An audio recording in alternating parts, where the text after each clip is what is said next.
Hi guys, welcome back to another iQSnooker tutorial. My name is Hussam and today I want to tell you about this little fella called the cue ball. So how does this cue ball move on the green cloth? I want to tell you a little bit about that. Let me bring you over to the snooker table to show you a little bit of an experiment on the three types the cue ball can move. So I've brought a dotted cue ball with me here today. It's a bit easier to see movement on that.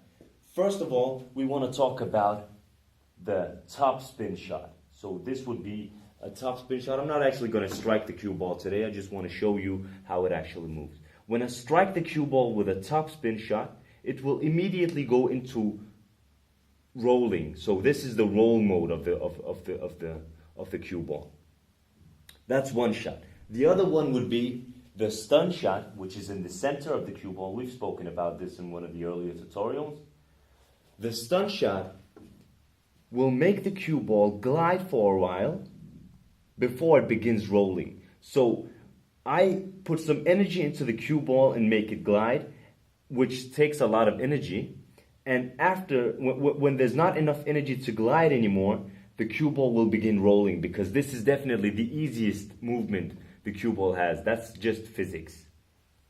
So that's the type, the strike type number 2. The third one would be the backspin shot. So this is where I hit the cue ball below center of the cue ball.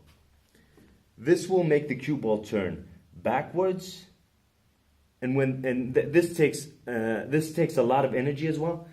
It moves backwards. When there's not enough energy to move backwards, the cue ball will just for a short while glide as it did in the stunt, and when there's not enough energy to do so, it will begin rolling again.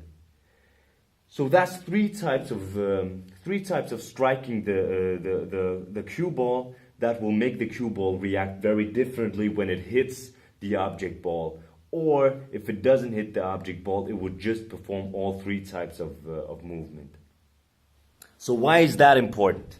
Let me take you guys back here for a little chat on why that is very good to know. All right, here we are.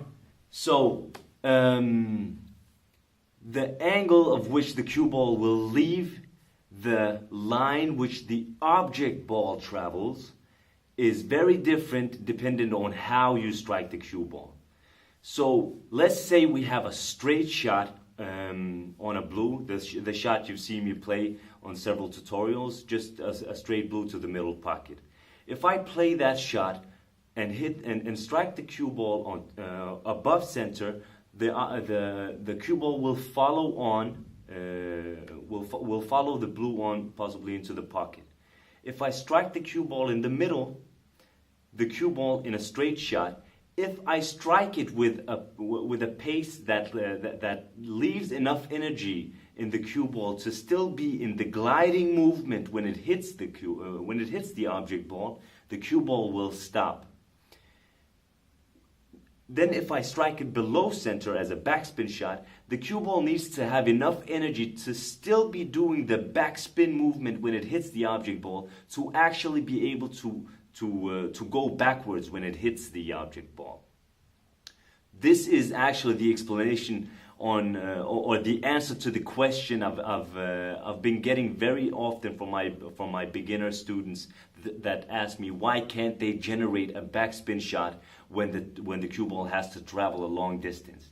The answer to this question is simply the cue ball. You haven't put enough energy in the cue ball to still be going backwards when it actually hits the object ball. So when the cue ball has to travel that far, it's probably gonna go back in the backward movements for a while. Then it's gonna glide, as I showed you, and then it's gonna roll forwards. So there won't be any energy left in it to actually do the backspin movement when it hits the object ball.